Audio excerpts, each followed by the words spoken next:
You didn't get it? I sent her an email months ago, she got them both. Within a week after, like you mentioned it. Okay, we are live streaming. I sent her Here, which one? first draft. Get back here.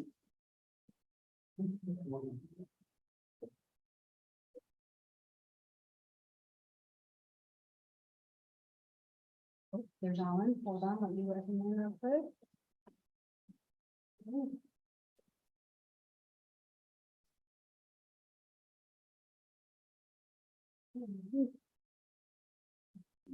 Okay, Okay.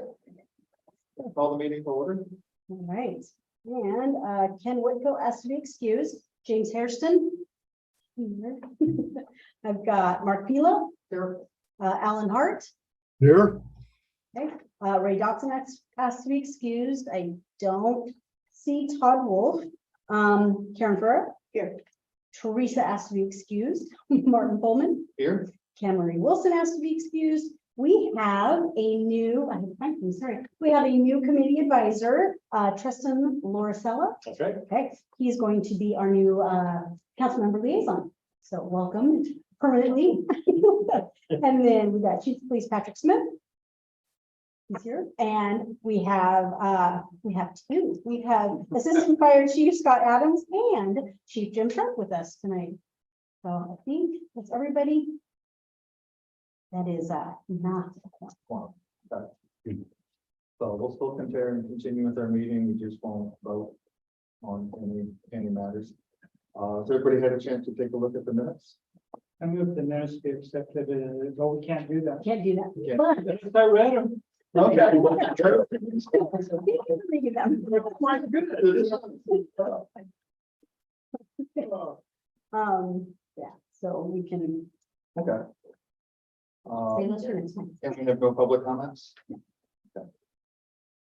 So first meeting or first thing on the agenda is our speaker for Sound Transit. Okay, we have two of those. We have Austin Nielsen, sorry. He is the Government and Community Relations Manager, and we have Brandon Porter, who is the Director of Transportation Safety and Security, and they're going to help us. I'm going to share the screen for all you guys, so give me just a second. Make sure I've got the right one.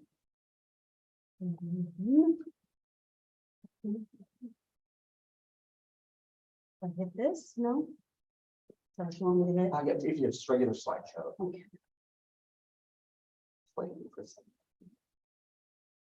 This one, no, sorry, where? Actually, try to go, let's go make it audible. Let's click that little icon there in the bottom. I know that's that. There we go. Oh, Perfect. we've done this before. Okay, I'll minimize that, and there you go. Appreciate it.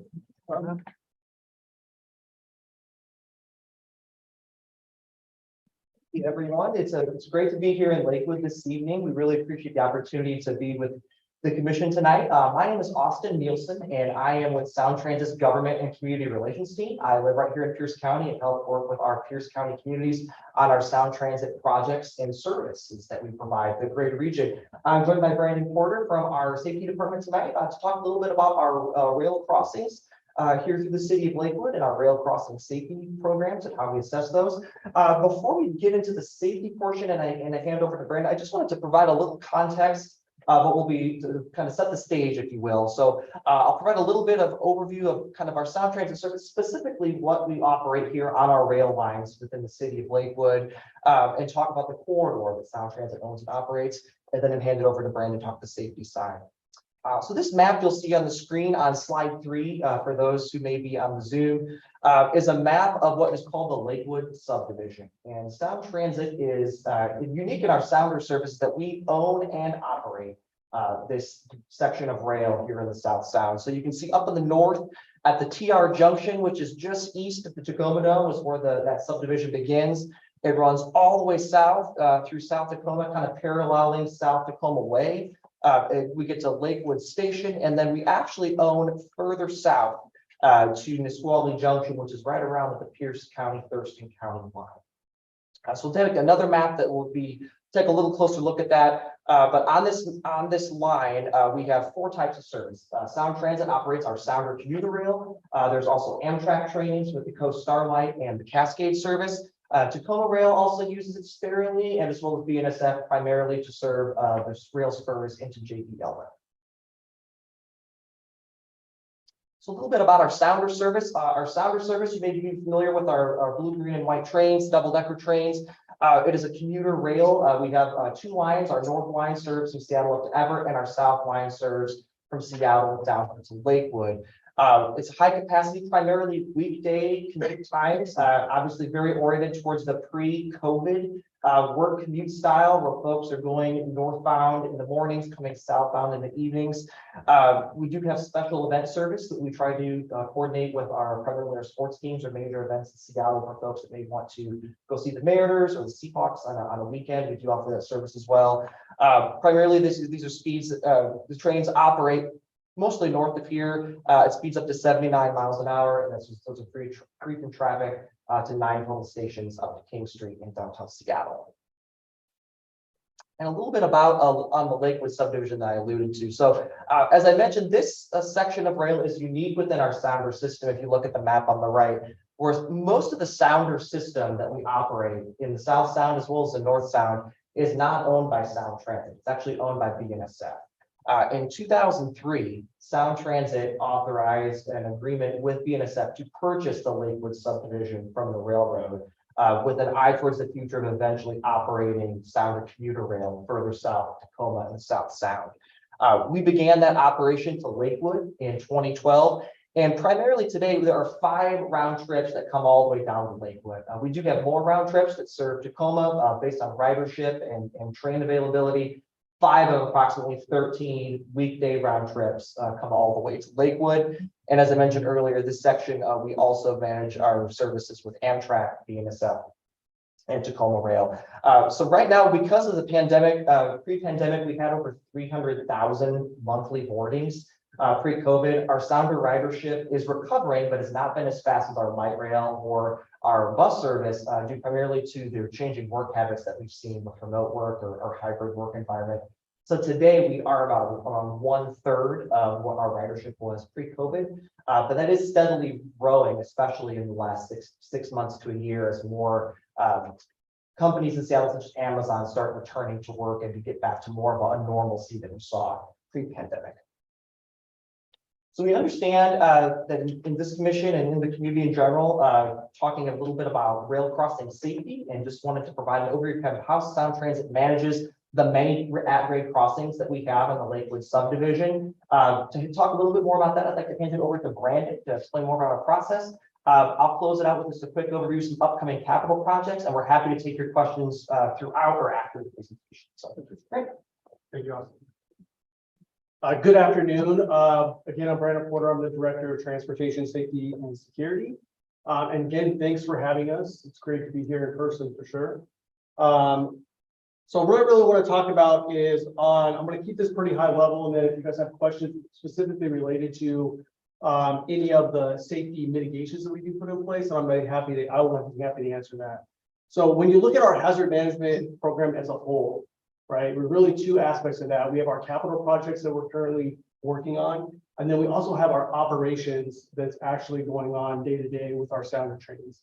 So right now, the way my division is set up is we are set up into 4 different regions, and each one of those regions has a manager and 4 FTEs that are assigned to those. And their primary responsibility is overall hazard management, from safety hazards to security vulnerabilities, more on the infrastructure side. So if you look at the slide that I'm showing right now, where it talks about identifying hazards and vulnerabilities on the project side, we do a preliminary hazard analysis or during preliminary engineering for all of our projects. And so what that means is that we sit down in a room with all of our stakeholders, the police and the fire are part of those evaluations, and we just start talking about what are the hazards that are out there. Once we identify all those hazards, we come up with a mitigation plan, and that mitigation plan could be, we're going to add gates. Obviously, we're going to add gates if it's an FRA, because that's required, right, for the FGA requirements from the safety perspective. But we're going to identify these mitigations, And then when we go into the final design phase of the work, my team actually incorporates in those mitigations into the design, and they follow that throughout the design of that project. So we go into final design, they check it off and say, yep, we're good to go. We can go into construction. We go into construction, team goes out there and says, hey, we said, we got to have this safety mitigation in place. Did the construction actually put that in place? They verify it. And then before we go into operations, we go out there and we make sure during testing, we make sure that all of those mitigations that are in place are mitigating our safety risk and our security risk to that lowest practical level. That's our ultimate goal. So you can see here where we talk about implementation of the very end down there, it says implementation of that risk mitigations. When the project goes into operations, right now, we have to evaluate those mitigations from an operational standpoint, because there are times where we put a mitigation in place and maybe it just didn't work out the way that we thought it was going to work out, right? And so we do that by based on looking at the data. And so I've got a little bit of data that I'm going to show here in a couple of slides that are more high level, but it'll just kind of give you an idea of what we kind of look at. I had my analyst put it together, so we kind of show you guys what we're looking at for our corridor. So that capital project side, and then once we go into operations, the team actually evaluates those, make sure that those are mitigating to the lowest practical level, and if not, then we circle that back around. And anything we learn in the operational phases of these projects, we work in coordination with the different jurisdictions that we go through. And we also, if we're identifying different mitigations and operations, that circles back to our overall project team, right? So if we're doing other projects now up north, for example, and we're down here and we identify in operations that, hey, we need to do something different, we're going to change this up, that actually circles back around. So think about it as like a hazard management cycle, right? Identifying things in operations, going back in and fixing those in design. So. All right, so hazard management, one of the big things that we look at when we talk about hazard management is we determine the set of severity. This is we have a standardized matrix that all the teams use when we're evaluating hazards. So severity is one of those ones, really is how bad is it? We determine the probability, which is how frequently that's going to happen. And then we're going to decide to accept or we're going to eliminate risk. When I talk about like accepting risk, we have a couple different committees that are responsible for evaluating risk and determining whether or not they're accepting the risk on behalf of the agency. There are times where we get the police and the fire departments up involved and the jurisdictions involved in some of those discussions. This other piece is it critical? One of the things I talk a lot about to my team, especially new folks that are coming on when we're talking about hazard management, is a lot of times we want to look at how everything's catastrophic, right? But that's not necessarily the reality. And so we really got to make sure that we're identifying the data to be able to support not only the hazard, but the mitigations we're put in place, right? We don't have all the money in the world to mitigate every little hazard. If that was the case, then a lot of times we would just not operate, right? That's the best way to mitigate the risks that we have in an operating environment is just we don't operate. And that's not our goal as an organization. So we really try to focus on what's the most likely scenario, what's the most credible threat, what's the most credible hazard, and how we mitigate those. And so that's all based on data. And part of my team is another group that does nothing but data analysts. They analyze all the data that we have that's coming in from a safety and security standpoint, so we can identify trends, and then the team will respond if they start seeing a trend that's a little higher than like prior years. I think we usually go back about 4 years is what we really look at. And then all of this is really spelled out in our safety matrix, and then also our agency safety plan, our safety and security management plan, which is really identifies how we manage risk on the capital side, and then our agency safety plan is how we're doing that in an operational environment. So this is just an example of the end of our hazard matrix. So you can see like if our unacceptable risk, we can't operate. We can't operate if it's identified as an unacceptable risk. We have to stop service and we have to put mitigations in place immediately before we continue to operate.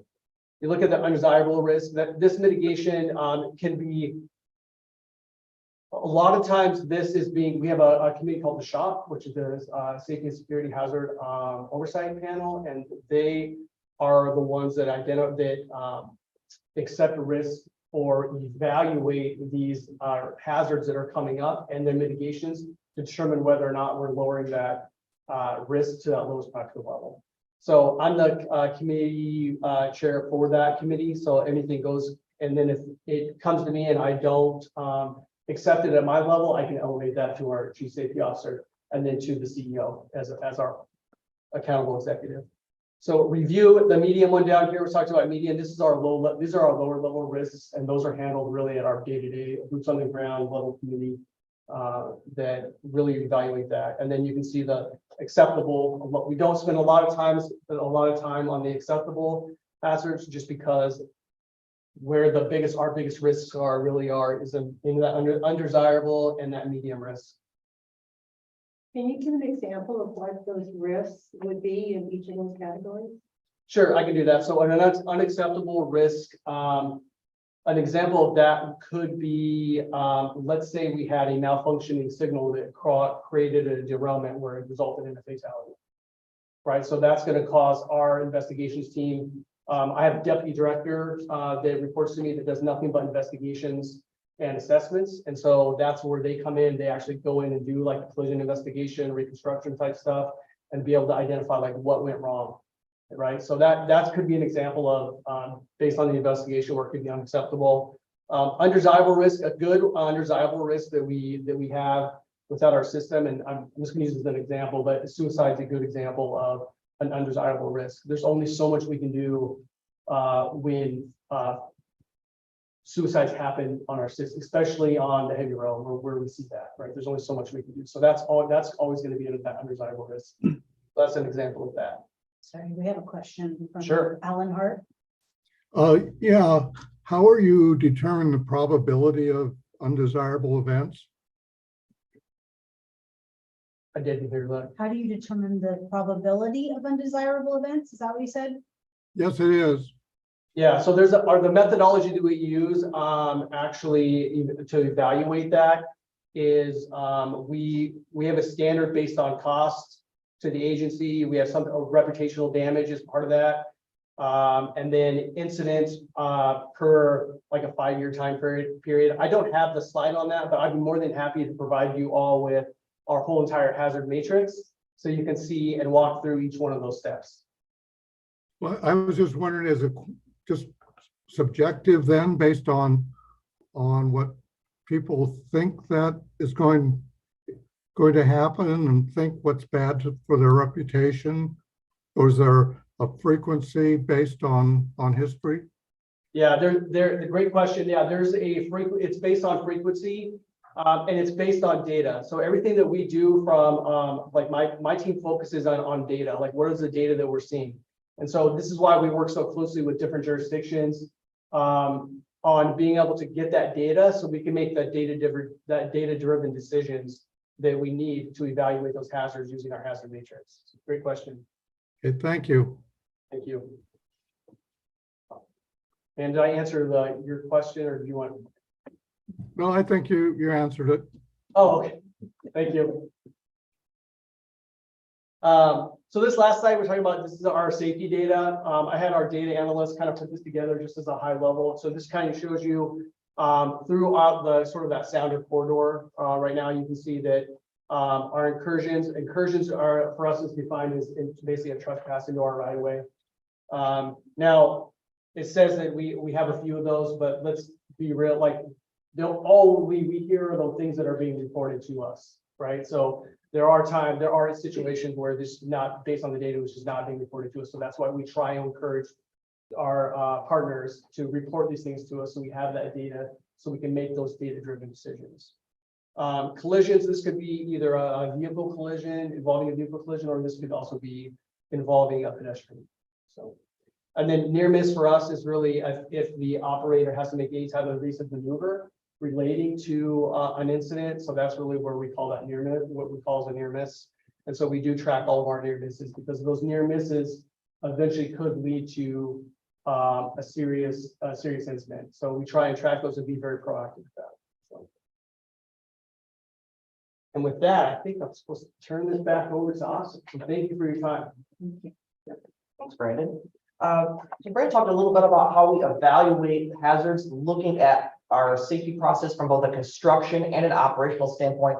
I would like to talk a little bit about some of the upcoming capital projects that we'll have in the Lakewood area over the next couple decades as we continue to expand out our system. So we have a number of projects specific to Sounder, and the first one at the top of the bullet, the Sounder South Strategic Plan, is actually something that the Sound Transit Board just took action on last week. This is a study side, but it's actually a revision of a strategic plan that the Sound Transit Board instructed staff to do pre-pandemic to look at what is the future of Sounder service and how can Sounder service be expanded or adjusted based on, at that time in 2019, the very growing demand for commuter rail here in the South Sound, as we see such drastic population growth here in Pierce County. At that time, the big recommendations were to have longer trains, which we at that time currently had 7-car trains, and they've recommended 10-car trains, and extending the platform so we could fit more people at to be what at that time were standing room only trains almost every weekday. Obviously, as I mentioned earlier, that has drastically changed with the pandemic over the last 3 years. And the Sound Transit Board, similar to many other transit agencies that operate commuter rail nationwide, instructed staff to go back and revise that plan, take a look at knowing that this is the new reality of hybrid work and perhaps different work patterns as to how can Sounder South be better positioned to serve our region. Could that mean more trips during the day? Could that mean trips on the weekends? What would that public engagement feedback look like? And how would we work with Burlington Northern Santa Fe on the portions of the rail that we do not own to negotiate that? Because essentially, once we get north of Tacoma, think of it as you have to kind of lease a time slot for every one of the Sounder trains that runs on BNSF tracks. And that can be a very prolonged negotiation. And actually, there's a cost obviously associated with that. So over the next several months, we'll be conducting some community feedback. I'll be sure to share that with this group, and we work very closely with our cities, especially the city of Lakewood, as to get that word out in the community and to start gathering that feedback so we can start then looking at what makes the most sense to look at adjusting the service of Sounder. We also have our Lakewood Station and Access Improvements Project, and that's something that we work very closely with City of Lakewood staff on for the last few years during the environmental review process. This project is actually going to make a number of investments for both bike and pedestrian and signal improvements around the Lakewood Station area. So we are working with Lakewood staff to identify a number of projects and opportunities that could be a part of this project, and over the next several months complete the environmental review, leading up to a decision by the Sound Transit Board, likely sometime in 2024, as to what specific projects would be. Some of those projects may be completed by Sound Transit ourselves. Many others may actually be given to the City of Lakewood, where essentially we would fund them. The City of Lakewood would do that, being the best position to complete that work quickly. And that'll be part of a process that we work out with the city very closely in the coming years. All of that work will be is currently scheduled to be completed by 2030. Likely see some of that get started before that. We also have our Sounder rail track and signal improvements. This is one of our new projects that was actually the result of a grant that we Sound Transit received from the Federal Railroad Administration. Looking forward to the future Sounder, you may notice that in many portions of the Lakewood subdivision, there is only a single track that operates through the corridor. We will be looking to add a second track in some portions of that to expand capacity to make it easier and safer for more trains to run. And as a result of that, there would be a lot of signal improvements throughout that corridor in Pierce County, both in Lakewood, further south, and further north towards Tacoma. So we are actually just getting ready to kick off the environmental process for that. That work typically takes 2 or 3 years. So we're looking at probably 2026 to get a sense as to what could that look like and when could the construction eventually begin. And lastly, in the Sound Transit 3 ballot measure that was adopted by voters in 2016, there was a provision to expand the Sounder service, which currently ends here at Lakewood as the furthest southern terminus, to extend that further to DuPont and add a station at Tilcomb and eventually kind of where the DuPont bus station is today. That service is scheduled to open in 2045, so it's much further out. Obviously, we'll look at some of that project development, but similar to the Sounder rail track and signal improvements, there will be an evaluation of crossings, what upgrades can we work with the City of Lakewood to identify, and what could be potential improvements that we can make at those to make sure that our crossings are safe and that our rails are safe for our trains and for our riders as well. So that's a little look at the capital side. I know some of those are very long-term, but that is something that the Sound Transit Board, after the COVID pandemic, did adopt what we call a realignment plan, was essentially just to make sure that all the capital projects that have been approved by voters are still affordable, given the economic uncertainties that COVID created. The board will continue to reevaluate those and may be able to revise those schedules if the finances allow for that. This is just what they established coming out of COVID in late 2021, early 2022. So that concludes our presentation. We're happy to answer any other questions, or if you have any comments, happy to take those back to the agency, but wanted to thank you all again for the opportunity to be here tonight. We really do appreciate it. Anybody have any questions? Yes, sir. Got a few questions. First, thanks, Austin and Brandon, for coming. Appreciate you guys taking the trip in to talk to us about safety on our rail lines. I ride the Sound during the Seahawks games every year. So Oh, great. I appreciate it. You mentioned, Brandon, you mentioned that there are, from your org structure, you've got 4 divisions with limited and 4 FTEs for each one. How many of those, how do those divisions align with the city of Lakewood? Is there one division that covers us, or? Yeah, no, it's a great, so yeah, it's one team that covers the whole south end, so they cover from SeaTac on the light and then down to south, so all the way to DuPont. So as we start getting more involved, I mean, you can see like we don't have a ton of data, right, for the Twin Pines bypass, but as we start getting, I mean, 45 is the new telecom and the DuPont station, and we will end up doing a preliminary hazard analysis on that, and you guys are all be part of that process. And so, but that team's the one that really manages that and manages looking at that data and making sure that we're mitigating that risk, like I said, to that lowest practical level. Okay, thank you. And I think one of the reasons we asked you folks to come in was some of our residents had talked about, we're really getting into the weeds here, but the crossing of Clover Creek Drive and the development that needs to occur there to make it accessible. As it is now, people with strollers or wheelchairs and that sort of thing have to go into the road to go across the tracks and then back. There's no sidewalks or other accessibility there. Do you know if that's planned? As part of the I can take that one. So that is one of the crossings. When I mentioned the Lakewood Station and access improvements, that is one potential project that we are evaluating and working very closely with city staff on. Essentially what will happen with that project is as we complete the environmental review over the next year, working very closely with the city and the project team, there'll eventually be an action that will be presented to the Sound Transit Board, and they will decide which ones will be selected out of what will be a list and rankings and things like that. There'll be additional public outreach on that. That particular crossing is one of those with that project. That could also be included when we talk about the other Sound or rail track and signal improvements, as that will really be geared towards further south of the station area. So potentially that could be in 2 projects. Nothing is locked in yet, but it is one crossing that we are taking a look at for exactly some of those potential improvements that you mentioned. That's it. Thank you. So there isn't a timeline now for when that's going to take place. That's been an issue that's been before this committee since 2018. Not for potentially, there's not a timeline yet. Once the board takes action next year, there would be a timeline if that were to be selected. So that will be something that the board, and that's an issue. Many of these concerns, I know the project team has mentioned, have been raised by city staff as they collaborate on what improvements could be included in those projects. Yeah, and if the city were to come to you and say this is a higher priority for us than other areas, then you come to some sort of agreement. I think so. Yeah, typically that's how it is based on feedback. Obviously there's a lot of data that's being researched into that, city input, and that's kind of being ranked into tiers that will be working very closely on, and that will be that information will be presented to the Sound Transit Board. So that's right now that's expected to happen next year. Typically what happens after the board takes that action is then we go into final design and set a construction schedule. So all of that work as part of that station access improvement project is scheduled to be completed by 2030. Some of that could be sooner than 2030, depending obviously which is selected. And we will be working with the city to develop a letter of concurrence or some sort of agreement that would essentially say Sound Transit will take on projects X, Y, Z, City of Lakewood, funded by Sound Transit will take on projects A, B, C.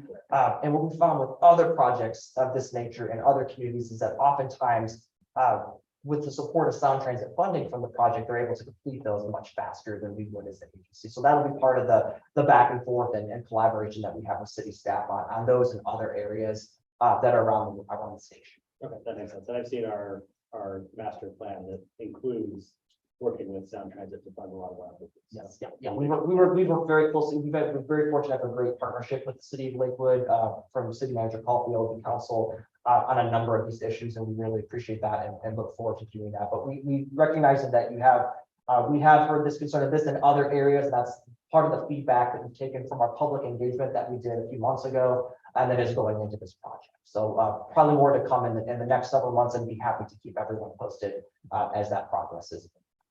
Well, I'm not understanding that the city had some funds that were gonna be available for that, or are they gonna still be around by 2030? I would anticipate that they're making our plan ahead of 2030.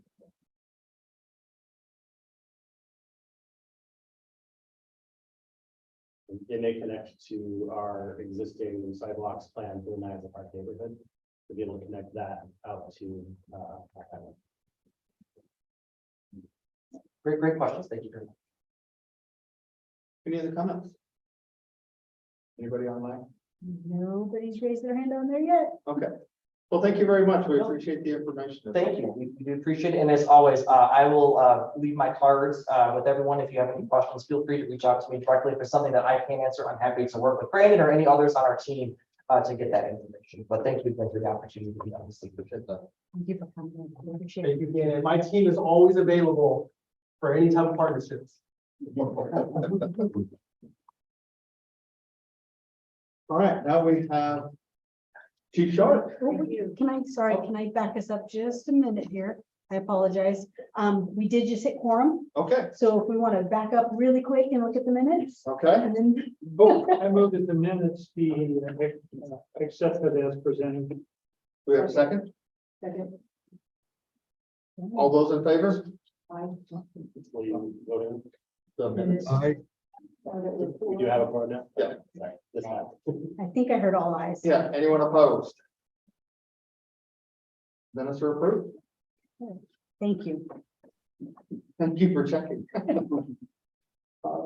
Okay, now we have Chief Sharp. Good night. All this up for you, sir. All right.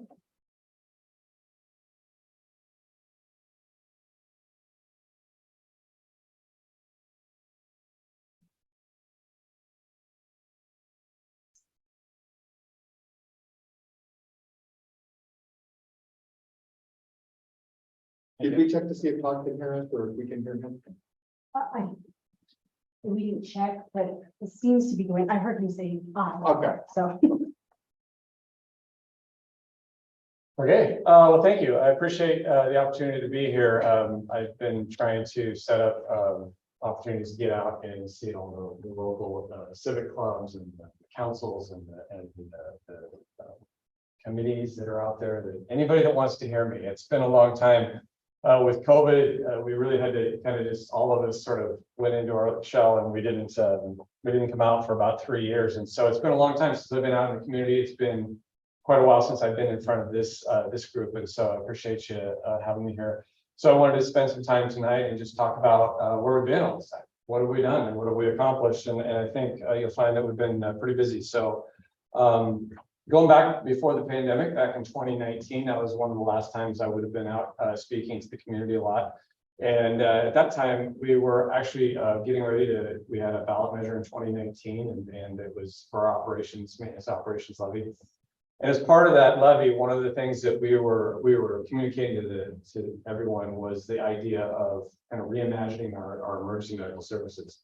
Over the years, we'd seen this drastic increase in demand for service for the fire department. Specifically, it was around emergency medical services. And more specifically, it wasn't really around emergency medical services. It was just around medical care. And we realized that more people had access to healthcare than ever before.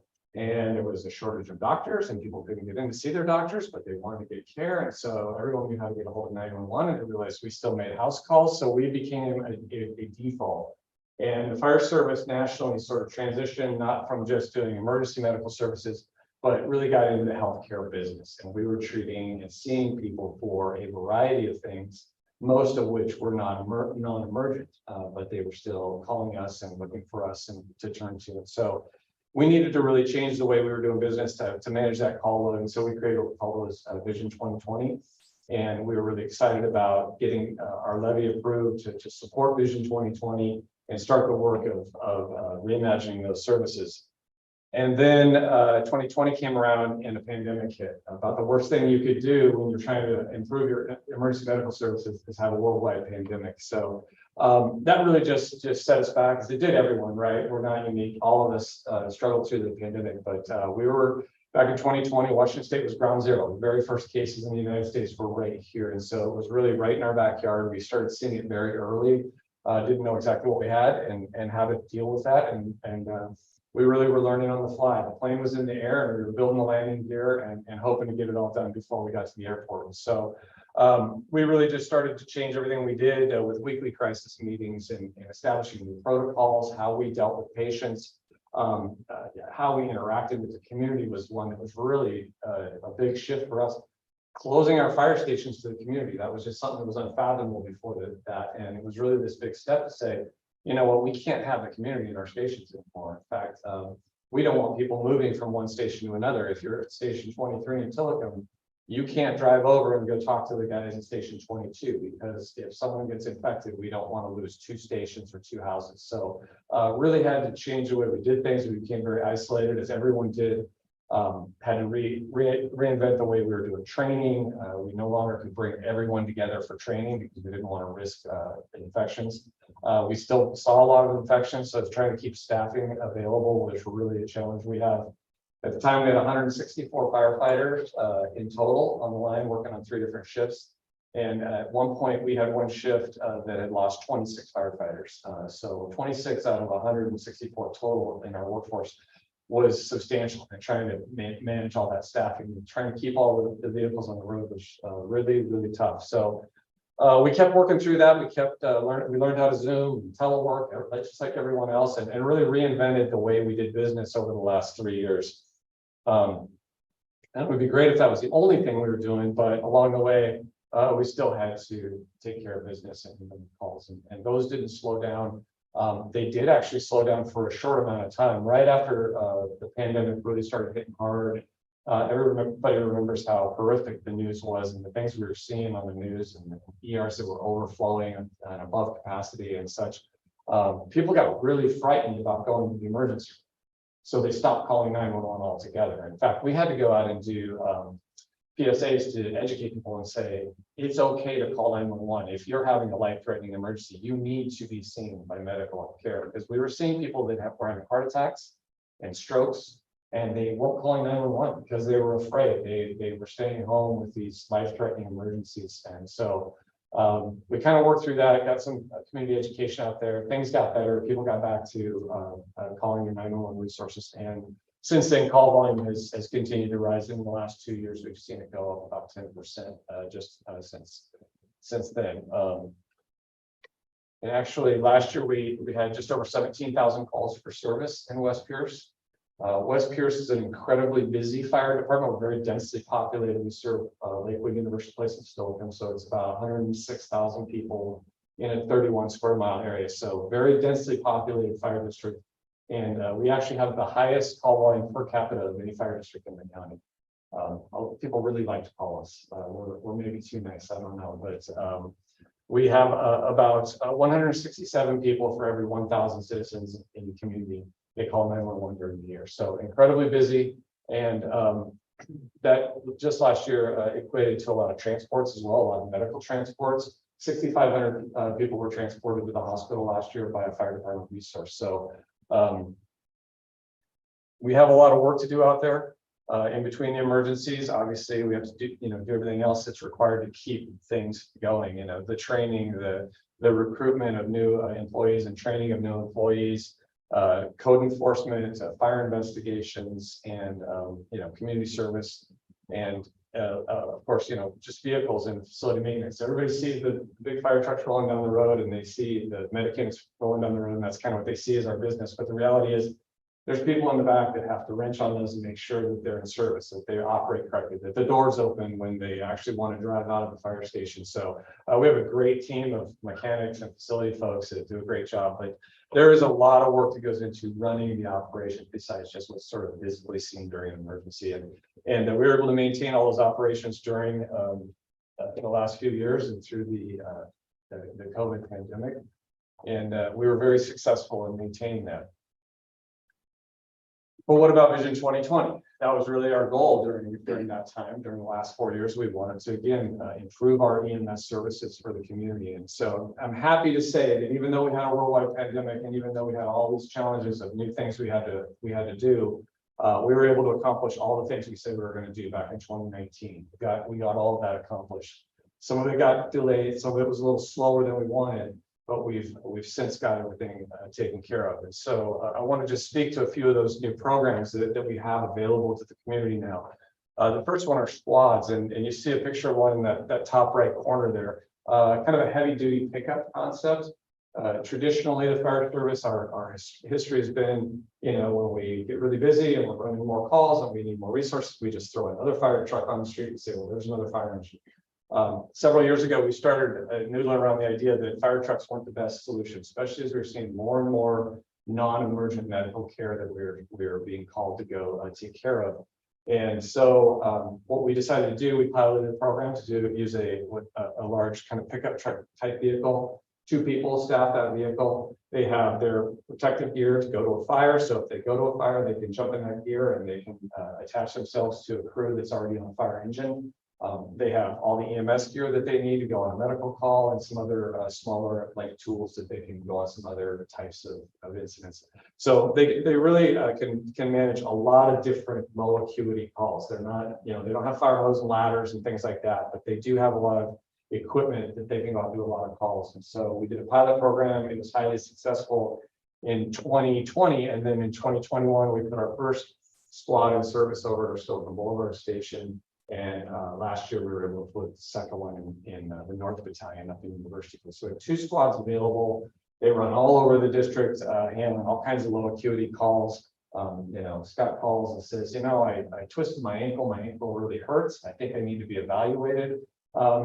That doesn't sound like it probably doesn't need an ambulance. So we don't send an ambulance out there. We'll send a squad out there. They'll do a medical evaluation. If they do need an ambulance, it's not priority. So they'll call them in and then we'll go ahead and get them transported. But if they don't need an ambulance, or they could go to the hospital or the urgent care with a friend and get in the car, they'll help them and assist them with that. But it keeps our medic units in service and it helps keep our fire engines in service for those critical calls while these squads are running around and taking care of that. Yes. I think you just answered it. I was gonna ask, are they medics, staffing, or EMT? There is not necessarily a medic on that rig. By default, a lot of times there is a medic on that rig, but they're all EMT qualified at a minimum. All of our employees are EMTs, and then a lot of them are paramedics as well. But it's not a requirement that we have a paramedic on that vehicle.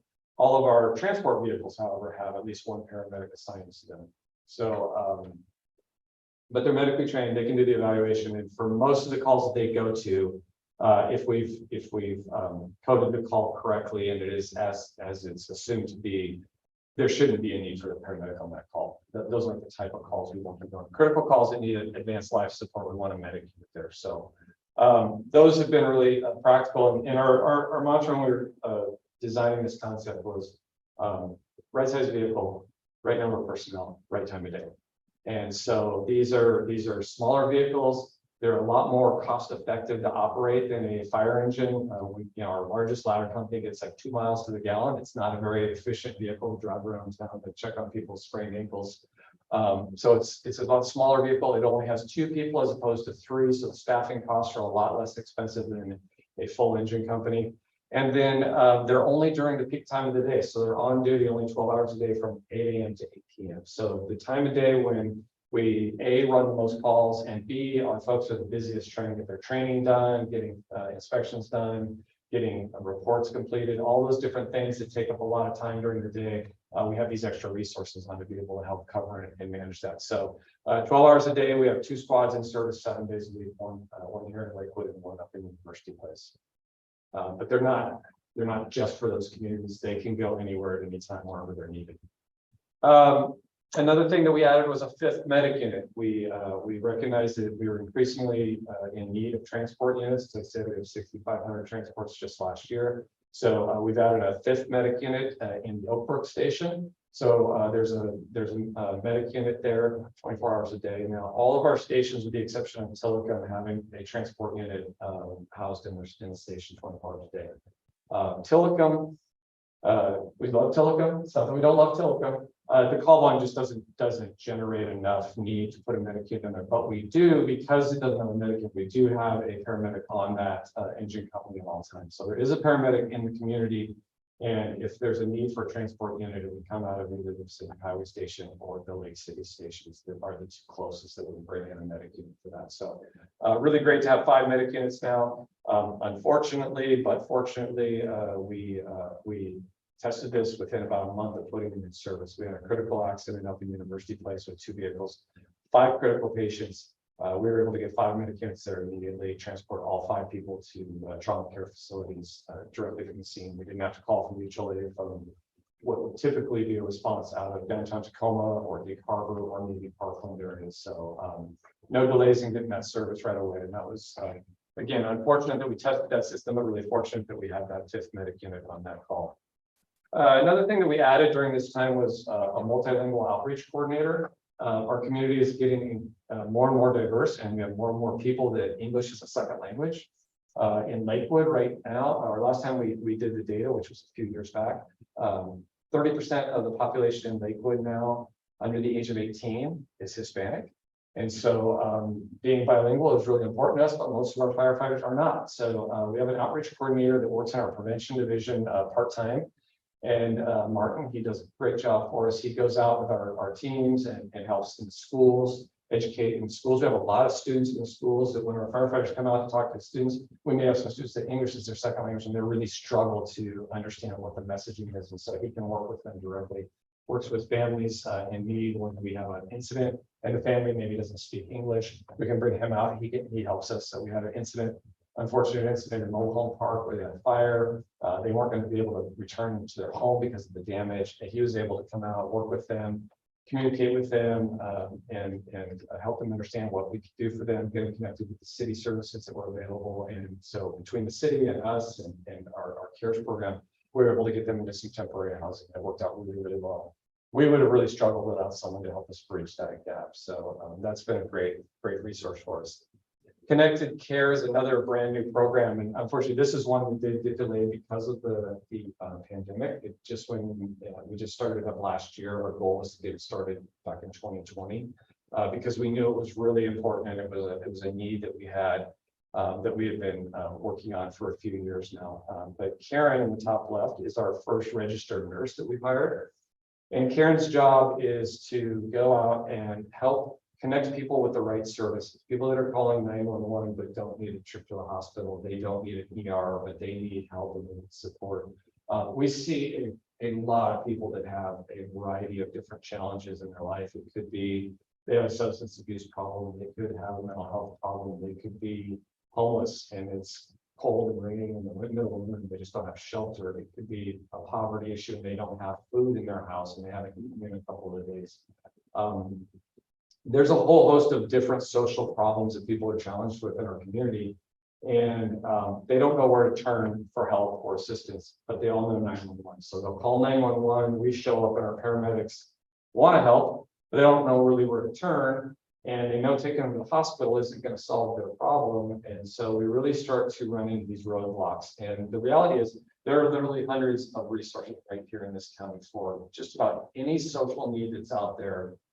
There is multiple different resources to help with that, but people don't know how to access it.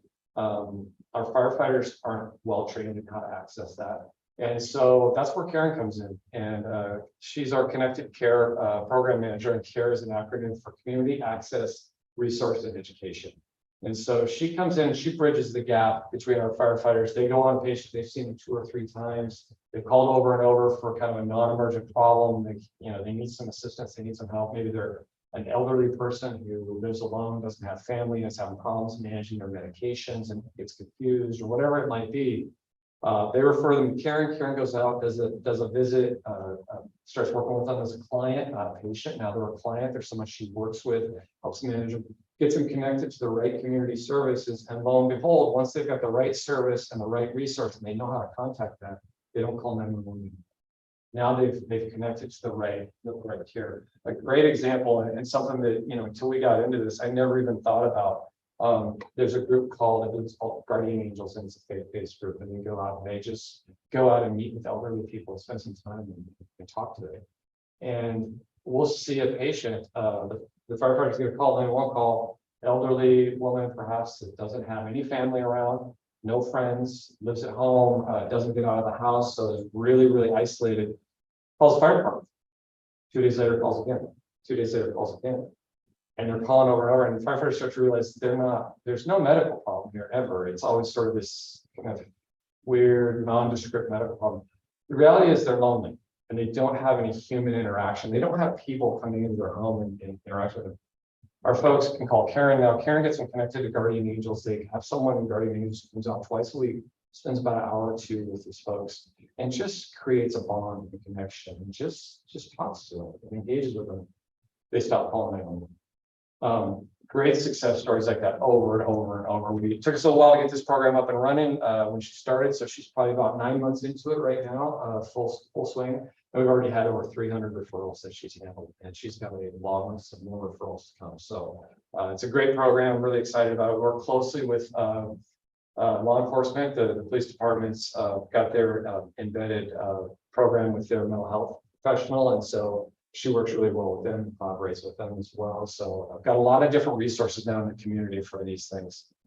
And the last one I'll just touch on is our 2nd Battalion Chief. When we merged back in 2011, there was 2 battalion chiefs. The battalion chief runs all the day-to-day operations, the field units, manages all the critical incidents, and make sure everybody's doing what they're supposed to do and everybody stays safe. Shortly after the merger, just kind of a residual effect of the Great Recession, we were still struggling financially. We eliminated one of those battalion chief positions. And so when we started adding the 5th Medic Unit, a couple squads and more resources on the street, we realized it was time we had to reinstate that 2nd Battalion Chief's position. And so we were able to do that as well. So now we've added a 2nd Battalion Chief in our North Battalion up in University Place. We have one down here in the South Battalion in Lakewood. So we've got 2 battalion chiefs now on duty 24/7 to manage all of the operations in the field. So again, pretty excited that we got all that completed.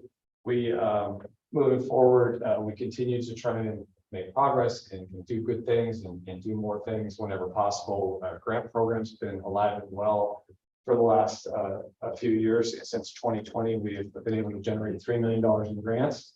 And for the fire service, that is a really, really big number. I know, and in some different arenas, that's not very much. I know we talk to the folks that engineer roads and sidewalks and stuff like that. They laugh at us because they get twice that much for one sidewalk, right? But for us, that's a big number. It's highly competitive. There's not a lot of money out there.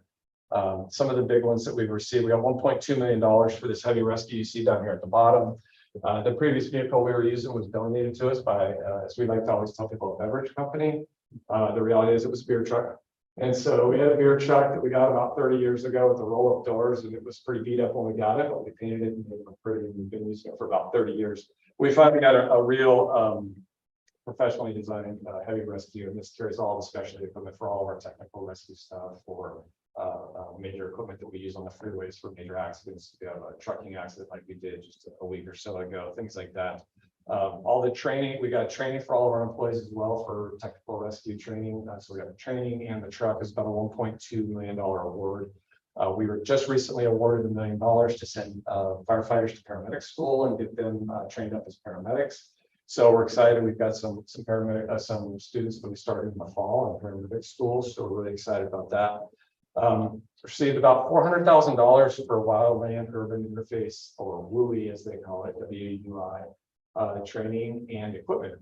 WUI is a new thing that we've never really had to worry too much about before historically here on the west side of the mountains. But hotter, drier summers over and over and over, they're not going away. We're seeing more of these fires in the interface area, and that's where housing abuts really heavily wooded areas. And the best example would be like James Creek Canyon, where it abuts like the Woodbrook area. We've got homes right up against these heavily wooded areas. they're at high risk. And so it's really a specialty niche, that type of firefight. That's not a house that's on fire. That's not a building fire. It's a completely different type of firefighting. It takes a different kind of equipment, training, and resources. So we were lucky to get a grant to help us start up our WUI program. All of our firefighters have now been trained in that. We've got some specialty equipment in that. And we've leveraged our squads to be our WUI response vehicles. So they've got all that specialty equipment on them. They're ready to go at a moment's notice to be deployed and to any kind of an incident. And the last one I'll just touch on is we also got about $200,000+ from the city of Lakewood through the ARPA funds. And we're using that to upgrade all of our emergency operations center and all our meeting rooms with connectivity for all the online communications and Zoom type stuff, if you will. That's going to be a really improvement for all of us in the community because we're part of the emergency management coalition with the city of Lakewood, city of University Place, and Steilacoom. So it connects it'll help better connect all of our emergency operations centers in major disasters. So really exciting stuff there. We continue to hire and hire and hire. We can't hire fast enough. A lot of retirements. Fire service grew a lot, some 30 years ago, and so we're seeing a lot of turnover. We're hiring. We've got a lot of academies happening. We just graduated 18 firefighters in our last academy. We're getting ready to flip more in a new academy this fall. And we're coming out of COVID, trying to, a lot of us are sort of getting excited to get back to normal. But we've also found is we got 70 new employees that they've never known the fire service except when there's been a pandemic. So we have a big chunk of our workforce that what for some of us feels normal to them is actually new, and they're trying to kind of reorient to all these new things and how we work and how we do things in what was a pre-pandemic world. Moving forward beyond the pandemic, though, we're looking forward now. It's 4 years later. We will be back to the community again, talking about our levy. We run our maintenance and operations levy every 4 years. And I like that personally. It's a lot of work. It asks a lot of us to put that on the ballot every 4 years. But I think it keeps us engaged with the community. It requires us to always re-engage and make sure we're trying to do what the community wants us to do. We're building programs that are responsive to community needs. And every 4 years we come back and we ask the question, are we doing what you want us to do? Are we doing it right? And are we doing it well? So we will be on the ballot in August with another 4-year operations and maintenance levy. It's not new. This is a replacement of the last one. We've actually had this maintenance and operation in place for about 40 years now. So, or 50 years now. I've started about 50 years now. So it's pretty much an institution in our operation, how we work. And it funds about 25% of our total operating budget. So that is something you will see some more about over the coming months as it gets closer to the election. One of the questions I get whenever we put our ballot on there is, are my taxes going to go up? And the honest answer is I don't know. I honestly don't know. And the reason I don't know is because I don't really have a lot of control over how that impacts each individual homeowner. Every individual home is unique, and it's based on what the tax assessor decides to do with your assessed value. That's really what drives it. Many areas of Western Washington right now, with the rising interest rates, we're starting to see things slow way down. It's cooled way down. In fact, some areas are starting to see home values decline quite a bit.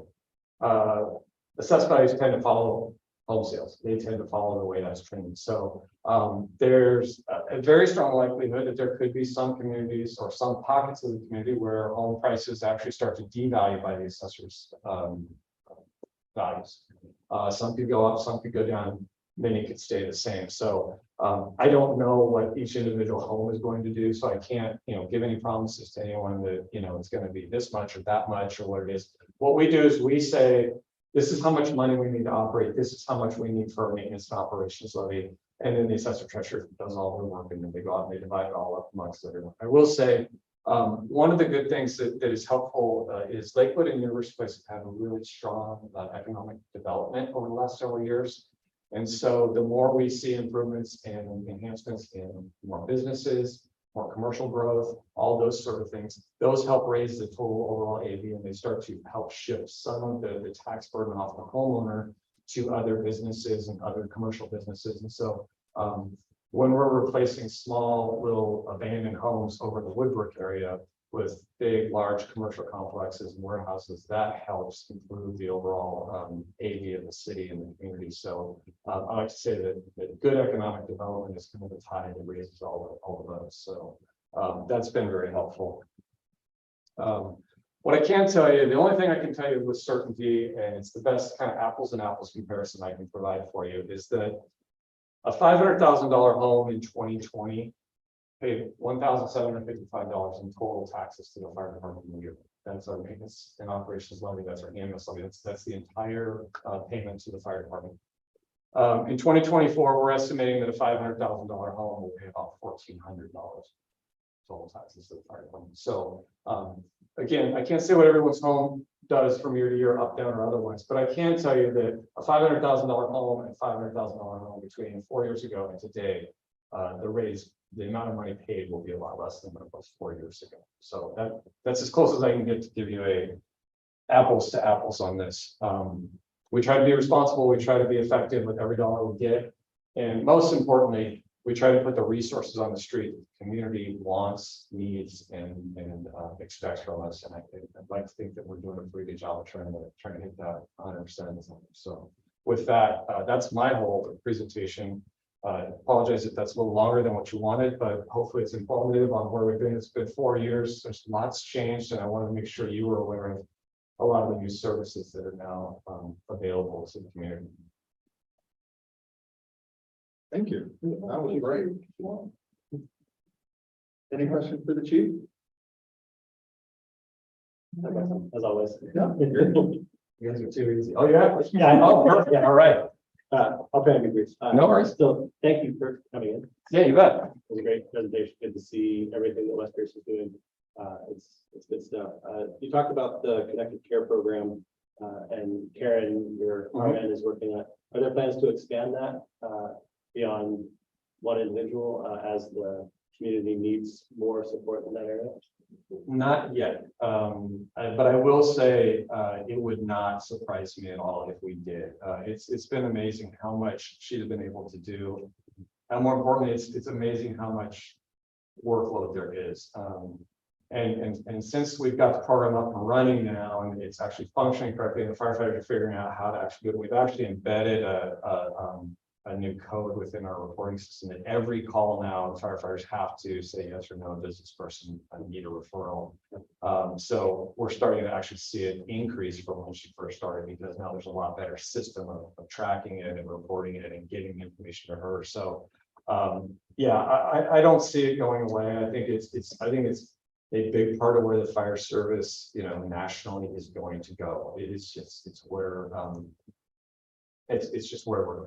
It's not going away. It's still a flash in the pan. And if we're going to keep emergency resources available for the emergencies, we've got to find some way to manage the non-emergencies. And especially in our community, we're ground zero with Western State, Greater Lakes. We're ground zero for mental health issues, and homelessness is certainly something that's pretty prevalent everywhere. And a lot of these things all travel together, whether it's substance abuse, homelessness, mental health, poverty. They all sort of swirl around, and people usually don't have just one problem; they've got multiple. So I don't see that changing anytime soon. I think the work is definitely going to grow. And right now, we have no plans. It's still too new to predict exactly what we need, but I definitely see a trend.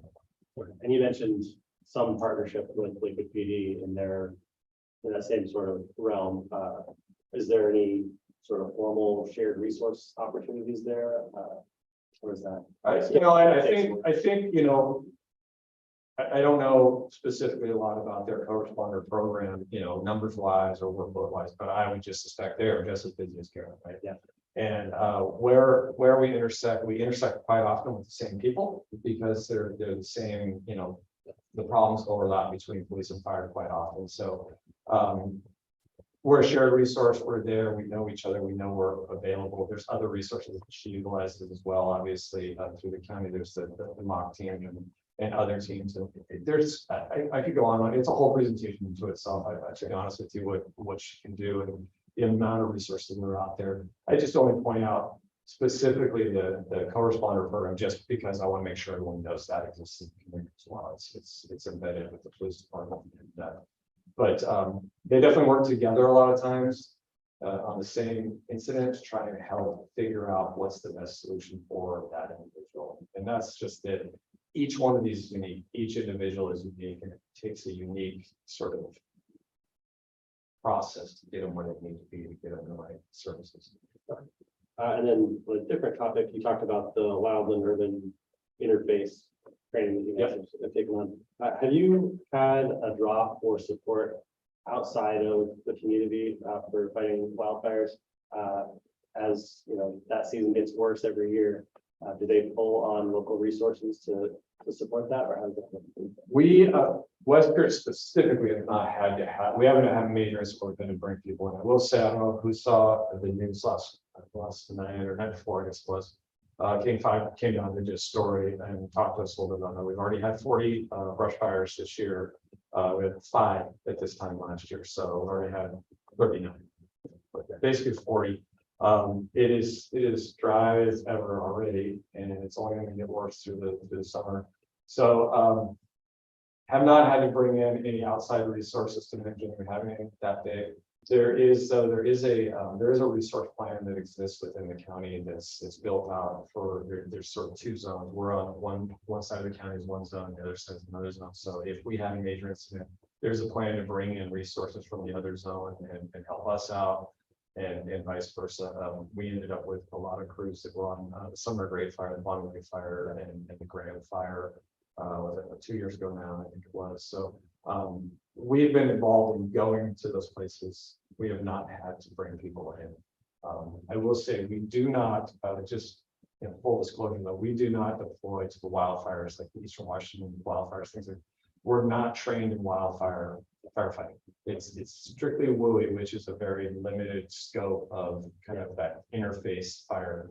Wildfire, again, is another whole different type of firefighting that we're not trained for. It's not practical to train our folks for because we don't live in a wild, area where a wildfire is going to happen. That's not what we do, and that would be practically used as the training hours to try to keep our folks trained in that. So if we participate at all in Eastern Washington and major complex fires, we'll send overhead teams and staff officers over there to help run the command posts. We've done that quite often, but we don't send our firefighters to go do wildland firefighting. We only keep them in the urban areas. Great, thank you. Yeah.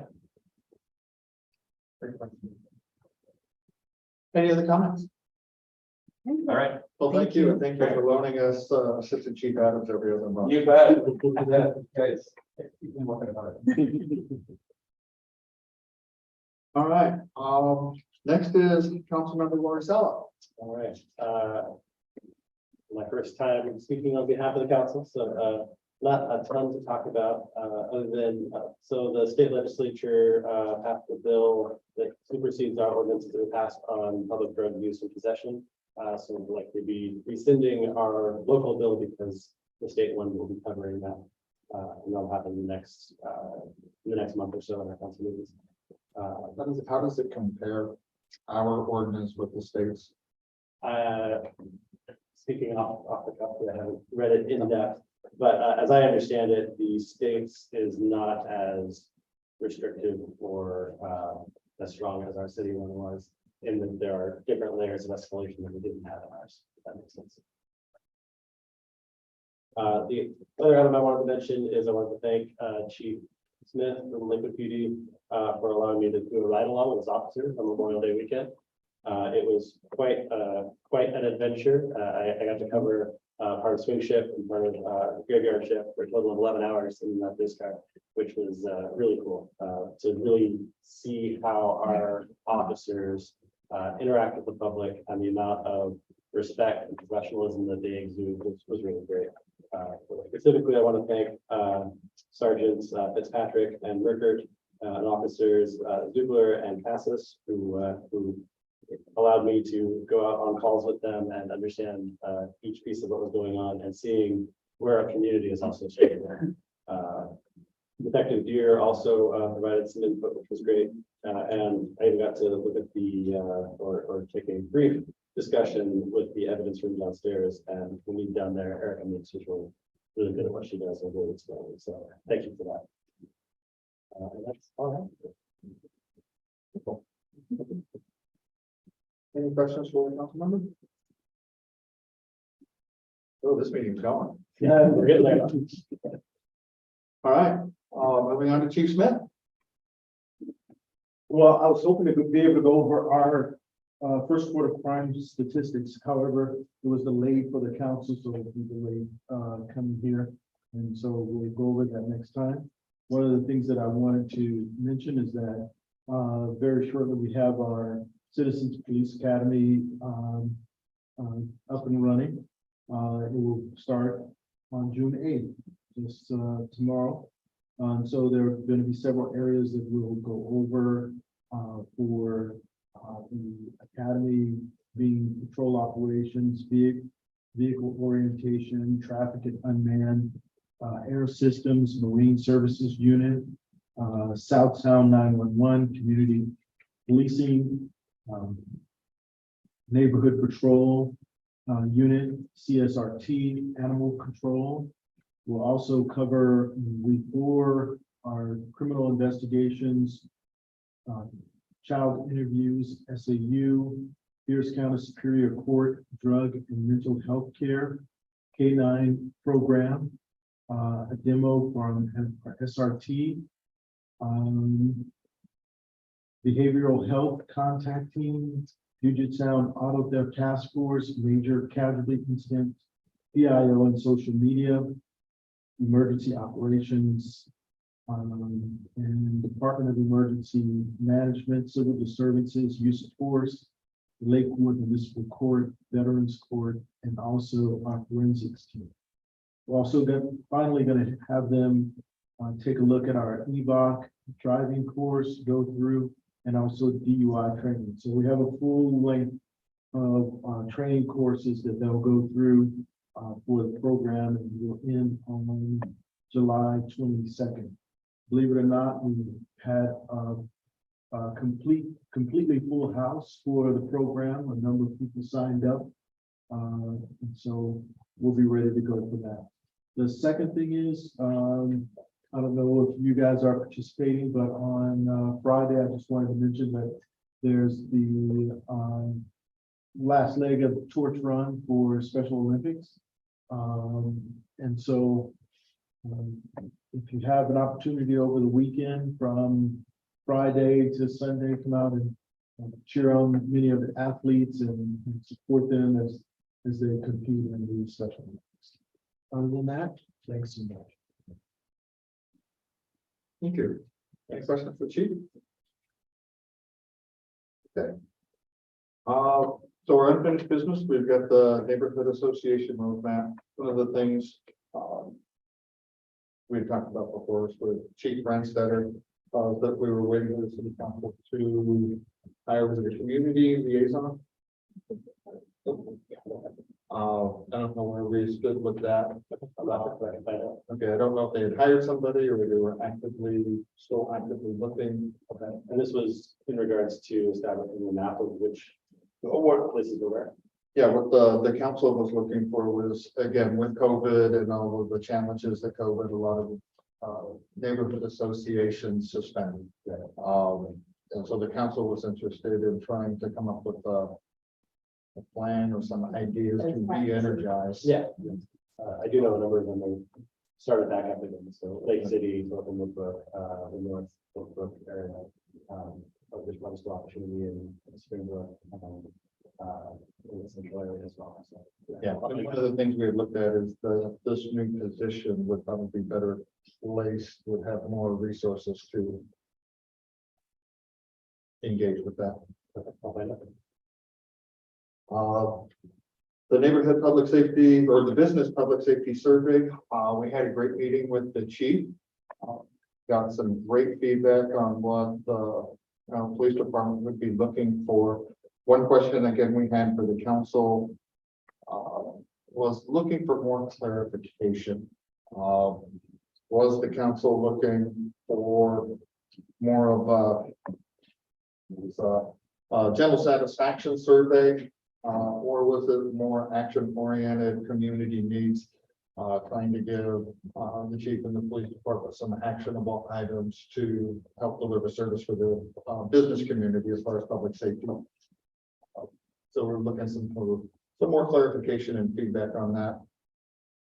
In the meantime, we kind of revamped our survey responses, so Mark is still, putting those together. So as we get more clarification, we'll be able to kind of refine that. So that's correct. Initially, that survey was to update the dashboard. Is what we understood it to be. With our discussions with the chief, he's looking at, something that would be more of a looking forward, setting goals to achieve and that they can try to achieve. So he kind of, we're in the process of developing a separate survey that really relates to that. And it looks as if maybe we're going to give the council two of them. One of them will take B4, that update the dashboard. And this one will be more to meet the needs of the police department. Good. I'll find out more on that too. And as far as truck and tractor day, there was a request, Ray Dotson, for, they requested to be removed from the subcommittee. So if we can, remove him from the subcommittee. Is anybody else, present today that would like to help out with that subcommittee, or Mark, did you have any suggestions? I sent some stuff to the committee on, actually, I didn't do it. I sent it to you finally. Twice. Some ideas for some games. That we could do. And, so I guess we could use another volunteer to be on that committee since Ray's not there. Is there anybody available?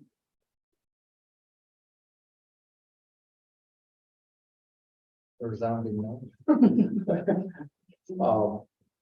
Yeah, I can help out if you need. If you need some ideas of one of it.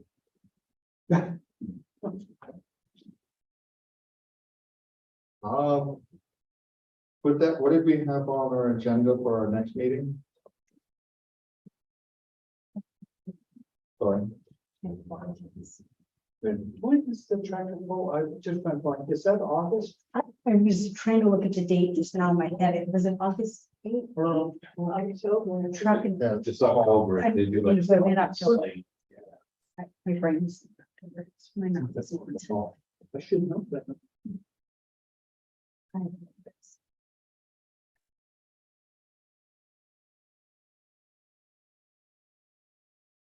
Everything I needed. I'm so sorry. My granddaughter could be coming on that time, so.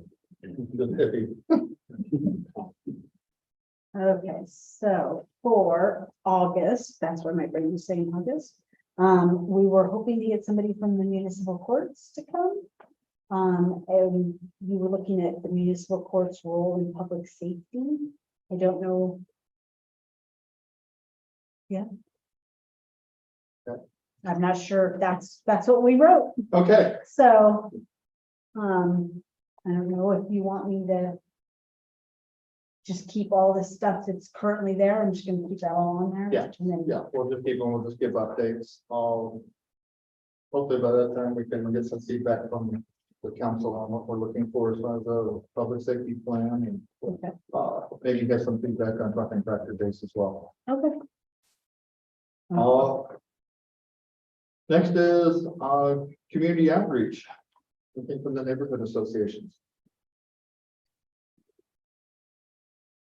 Our neighborhood association canceled this last meeting, whatever. Or wait, take back, I think that. Let's just gotta go back 2 months. It was, we had this days,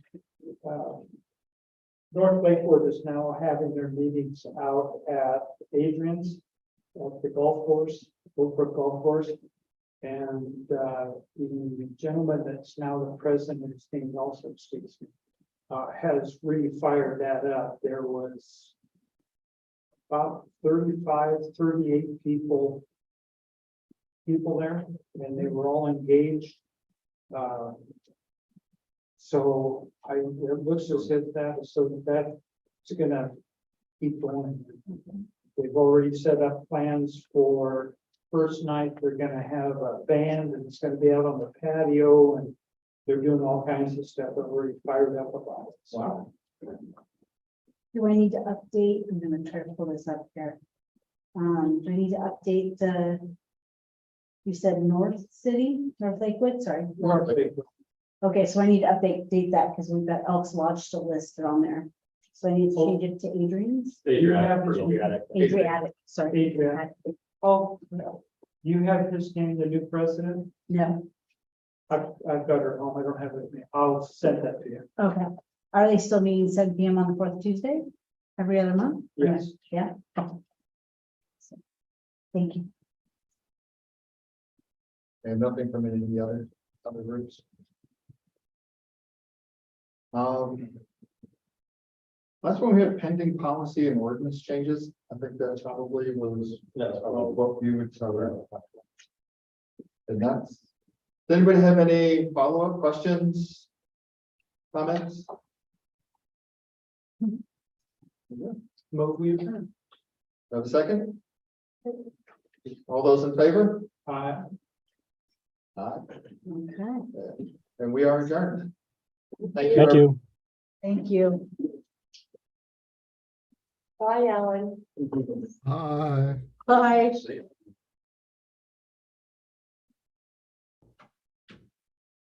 Meeting.